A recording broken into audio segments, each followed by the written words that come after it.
So things that don't physically touch you, but that are nevertheless harassing and upsetting and somehow sexual in nature. Sexual assault refers to situations where someone is threatened, coerced, or forced into non-consensual sexual acts.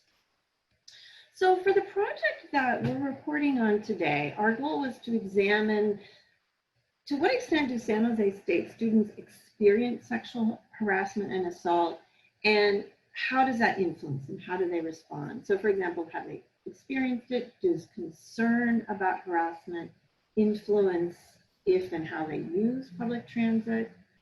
What types of behavioral or travel adaptations do students make in the face of concern about harassment? Is there a difference by gender in how people's experiences and reactions? And also how the San Jose State experience compares to a global experience of other students.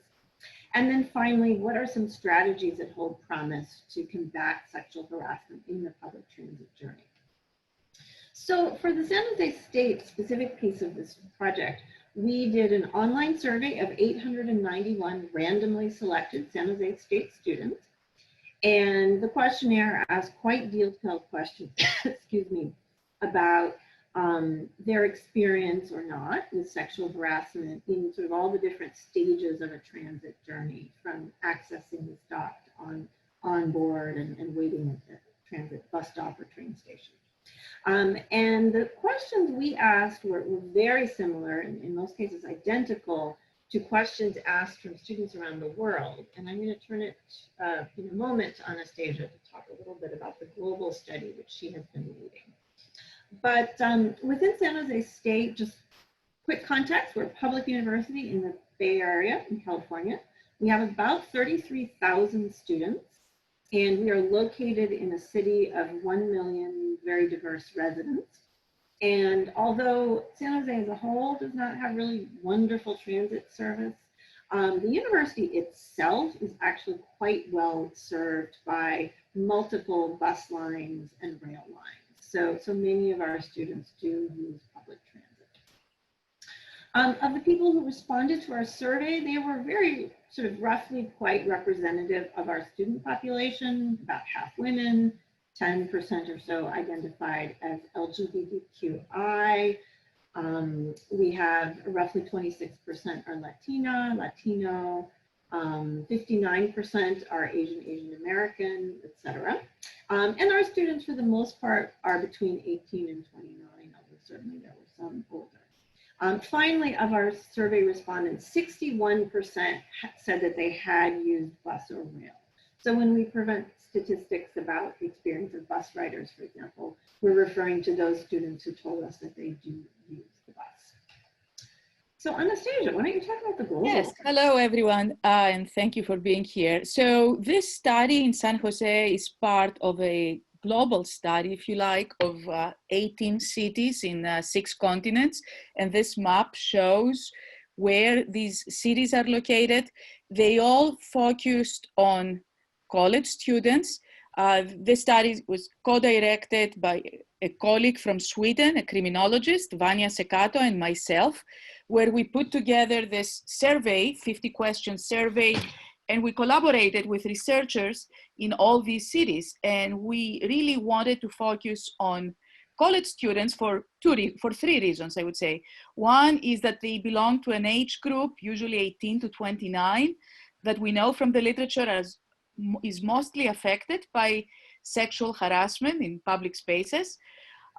Number 2, in general, students use transit in higher numbers and percentages than the general population, basically because they have lower degrees of automobile ownership.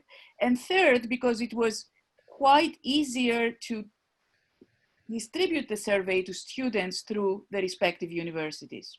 So we gathered more than 11,500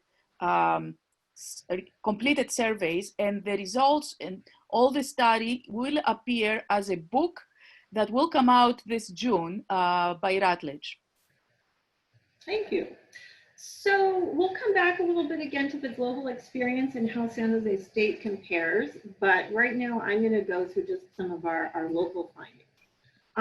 First one, as Hillary alluded in her introduction, sadly, sexual harassment is a routine experience for transit users. 63% of our transit riding respondents reported some form of harassment during the transit journey. We also found that it's a problem for both bus and train riders, though perhaps slightly more for bus riders. We also found that the problem is roughly equal in the different stages of a transit trip. So while you're on board the vehicle, while you're waiting at a station, and then also while you're traveling to or from the stop. We found that verbal and nonverbal harassment is much more common than physical. So nonverbal, again, would be like showing somebody pornographic images or masturbating, something like that. We also found that far more women than men experienced harassment, but I think actually that's probably not a great surprise to any of us. But what I think is important to notice is also that men are also sexually harassed. This is not only a problem for women. Finally, we were interested in whether experiences differed by whether or not people were LGBTQI. And unfortunately, we had a small actual number of those folks responding to our survey, so we weren't able to do a lot of certainly statistically kind of structured analyses. So I talked about how men and women had different experiences. And so this slide is showing that verbal, nonverbal, and physical, these are sort of three categories of harassment we ask people about. Women are the blue bars, men are the yellows. And so you can see that the experience, again, women were roughly twice as likely. For example, 70% of women had experienced verbal harassment, but 36% of men. So finding two, there is no clear understanding of the term sexual harassment. We asked the question in different ways and we got very different responses. So if you said to people just, in the last 3 years, have you experienced any of these different behaviors? Groping, people, showing you pornographic images. When we asked that way to determine about people's experience, 63% said, yes, they've experienced one of these. Later in the survey, actually, we just asked more generally if you have been a victim of sexual assault, harassment, whether crime, And when it was phrased this way in a more generic way, only 22% said they had been a victim. Which suggests there's a lot of education to do about what this term means and what behaviors people should not expect they have to put up with. Finding number 3, most harassment is never officially reported. Only 22% of victims in our service said that they had reported to anybody. And of those that did, most were reporting to their friends or family. Tiny percentages actually reported it in an official capacity to somebody like police or the transit operator, where it might be kind of reported and tracked and give us long-term data, or allow the victims to get help either. Finding 4 is that sexual harassment creates fear and has long-term impacts for people. It reduces transit use. So we kind of came to that conclusion through a series of different questions. First, up to half of our student riders said they felt unsafe in some part of the transit environment. A quarter to a third said they consider sexual harassment a safety concern, in at least again some part of the transit trip. About 1/4 of riders, and I'll stress this, 1/4 of riders said that fear of sexual harassment prevented them from using transit more. We also found that roughly half of all of transit riders are taking some kind of safety precaution. 61% of bus and 45% of transit riders are taking safety precautions. And some of those severely limit people's mobility, like not riding after dark. And finally, when we ask people about their what precautions they take, we found that people who had not experienced transit, almost none of them took precautions, whereas people who had experienced transit, virtually all of them did. So clearly there's this very stark long-term impact. Finding 5, we've already alluded to, sexual harassment affects both genders, but far more women. And actually, in the interest of time, I'll skip over this and turn it to Anastasia. Yes, and we were also interested to see how this experience of San Jose students compares to the global experience. And so here, actually, you see that sexual harassment, we found that it is an issue in all 18 cities in transit environments, but its extent varies from city to city. You find, for example, Latin American cities experience much higher degrees than cities like Tokyo, Japan, or Guangzhou, China, or even Stockholm, Europe. San Jose is somewhere in the middle of the pack. As you can see from that graph, everywhere women are much more affected than men. But to our surprise, I should say, as Asha mentioned, men are also affected, a certain segment of men. I would say that most of them from verbal harassment, name calling, and things like that. Some other common issues that we found was that underreporting was very common everywhere in almost all 18 cities, with the exception of one city actually in China. The reporting was less than 10%, and as we found in San Jose, this reporting was mostly to friends and family and not to the police and the transit authorities. And we found that everywhere, this fear of harassment was making mostly women riders either display avoidance behaviors, not ride transit or not ride transit at night, or taking certain precautionary measures, such as I'm only getting dressed a certain way when I go out in public, or I'm avoiding certain bus stops which are dark, or I'm traveling with someone else, and things like that. Let's move to the next one. So what are the policy implications of this? We should say that we really need to educate people more about the negative aspects and the fear that sexual harassment generates. And this can happen in different ways. For transit agencies, it could be through educational campaigns, posters on their vehicles, at bus stops, social media, but also I think schools have a role to play. When it comes to transportation agencies, we found globally that very few have included questions about harassment in their on-board surveys. And even when they do, they only ask about the on-vehicle experience, while we have found that sexual harassment also happens at the bus stop, at the station platform, and either in the first and last mile connections. We also think that transit agencies, transit police should really try to identify ways to make reporting harassment easier. And there are a number of good practices from different agencies, such as, for example, Vancouver Transit Police has an app that all transit riders can have, and you can report in real time if someone is harassing you. And even if you are on the vehicle, they will dispatch someone to come and confront this person. And there are a number of good practices that about reporting. And I think that that's another issue, how to make reporting easier. There are also bystander campaigns such as see something, say something. Also, we should give better attention to the physical environment. We found that students who complained about lack of maintenance or dark transit stops were also more fearful, and they were those more likely to indicate that they have had harassment experiences. So the good old crime prevention through environmental design, CPTED, is at play here. Also, safeguard against antisocial behaviors.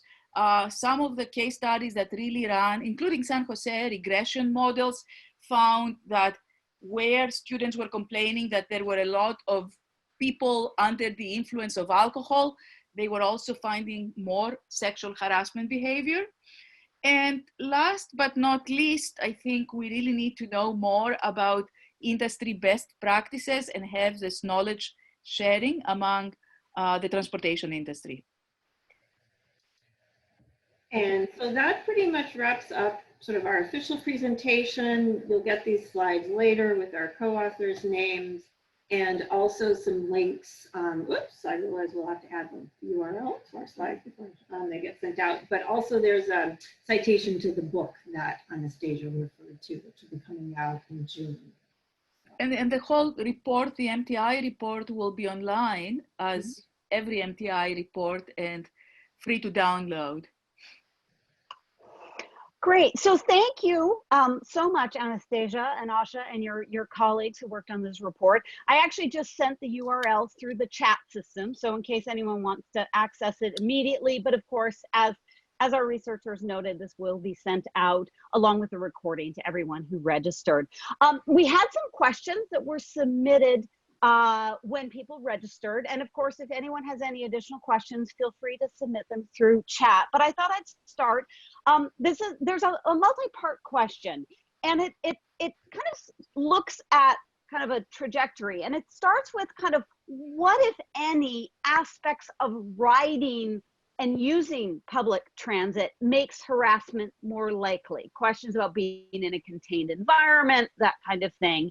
You've touched on this idea of what transit agencies can do to deter harassment, but also who is responsible for addressing harassment on transit? Is it police, transit agencies, that kind of thing? So kind of start with, is being on transit special when it, in particular for being subject to harassment? And then how can we deter, and who is responsible? I can start responding to that. The literature on transit crime in general finds that transportation environments are both transit crime attractors and crime generators, because they bring together, sometimes in confined spaces, or sometimes in very desolate spaces, when we're talking about desolate bus stops, people that do not know, large numbers of people that do not know one another. And in some ways also, they're more difficult to guard. And this was very much a concern when we were talking about transit terrorism, right? They're very open environments. They can bring anyone there. There is not a real test of who uses transit, and there can never be a real test, because then, you know, the whole system will fall apart. It is based on open access. So that makes these transit environments quite distinct from many other types of public places. The second thing I want to say is that different types of transit crime happen under different environmental situations. So when you have a lot of overcrowding in a very narrow space, like on the bus, it is more easier for someone who wants to grope to do so, right? If you are in a bus stop that doesn't have good natural surveillance, it's desolate, some other more significant crimes might happen. People who look into rapes, for example. There was a study in Stockholm about rapes that found that a very significant percentage of rapes in public spaces happen within close proximity to transit stops, and possibly some of them at the transit stop. So that makes the transit environments, if you like, more vulnerable to sexual harassment. Now, in terms of the question of who should respond, as it is, we mentioned it has to be a multi-pronged strategy. There are a number of entities that could respond, should collaborate, but certainly there are things that transit agencies can and should do. And actually our MTI report primarily focuses on transit agencies. And just to add, I think there's sort of two things I see. One is that transit agencies obviously have a critical role to play. There are things that only they can do. For example, making it easier to report directly to them. At the same time, this is obviously a society-wide problem, and just as there are things that only transit agencies can do, they can't eliminate the problem on their own either. So it's, there's a lot to do with community policing and education, as Anastasia mentioned earlier, in the schools. And just one last point about that, from the transit rider's perspective, if I'm getting harassed walking to the train stop, that may dissuade me from riding the train just as much as getting harassed at the station. So from the public's perspective, the transit trip includes this sort of travel along community streets. And again, transit operators themselves are not able to control what happens in that environment. Asha, following up on a point you just made, and this is a question that comes from one of our participants, but you talked about reporting and making it easy to report. Are there specific examples of some transit agencies that have really done this quite well, made it super easy, and how do they respond once you make a report? Like how do you know that something's being done? So there are some really impressive examples, and I don't have time to go into depth, but like London Transport, for example, Vancouver, Washington, D.C.'s system have really prioritized this. And if you talk to the police doing the work, they literally will follow up. For example, if someone is in a WMATA, Washington rail car and gets harassed and reports it, they will go look at camera data. And apparently they are often able to identify the person, and they really try and track them down. Sometimes people have regular travel patterns, and once you have someone's face, the police can potentially apprehend them on the next day. If that doesn't work, they literally post wanted signs at stations and ask, do you know who this person is? So of course, not all of it is getting, not all the perpetrators are apprehended, but there's surprisingly more that can be done than I think many of us imagine. And I think that's also part of why people don't report often, is because they think, well, it's gonna be unpleasant and make me think about the experience and nothing will happen anyway. So I think really putting into place and advertising and educating the public that yes, if you report this, not only may your perpetrator possibly be apprehended, but you may prevent other people in future from experiencing this. Right. Sorry, Anastasia, go ahead. There are interesting examples from all over the world, because unfortunately it is a global problem. I was reading recently of an app that has been developed in Cairo, Egypt, that you can not only notify the police through the app, but once you press it, it starts calling harasser, and on the vehicle, and that kind of puts shame on the people.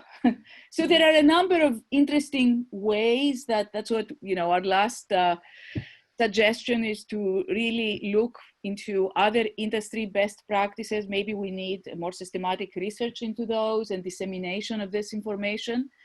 But we can certainly, we start seeing finally some transit agencies really developing some very interesting ideas, and partly having to do with how to report. And sometimes it's creating whole new reporting processes. But for example, I'm aware of one agency which has a very nice app for reporting crime, and it has pre-built categories, but one of those categories is not harassment. So if I'm being harassed, it would not be clear to me that I'm supposed to report that, or even how to. So in this case, it might be a pretty simple matter of just changing the app to include sexual harassment as a category. Great, thank you. So one thing I did also want to reiterate, because I know there've been some questions that have been submitted about kind of the details of the survey questions. The survey itself, and I believe I understand this correctly, all of the questions in the survey are included in the report. And because this is federally funded, the data set as well is available for people to access. And again, this is all on the MTI website. I put the URL in the chat and we will send that out.